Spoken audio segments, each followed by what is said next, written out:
кішкентайым жүрегім, Алладан бақытыңды тіледім.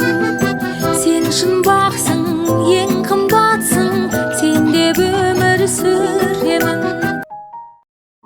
Сәлем, менің болашақ әкем мен анашым, сүйікті ата әжем және апа-ағаларым.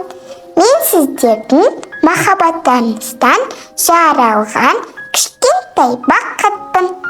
Бірақ та кішкентай болсам да үлкен қуаныш сыйлайтыныма сенімдімін.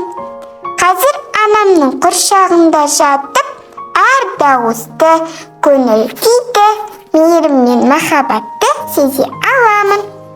Айтпақшы, менің ұл немесе қыз екенімді ешкім, тіпті анам да білмейді. Сіздермен тезірек көріскім келіп жүргендіктен қазір құпияны ашамын. Бірақ мен дүниеге келгенде бәріміз керемет көңіл күймен тойлаймыз деп уәде беріңіздер. Уәде ме? Жарайды, сендім.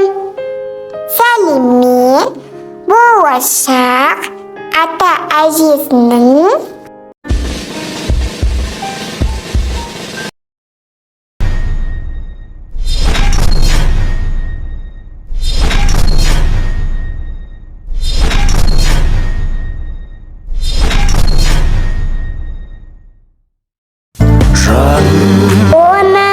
Таслақтырма тағдырға, жарқырап жүр, көңілімді қалдырма, төрсенігі төмендеуге хақым жоқ.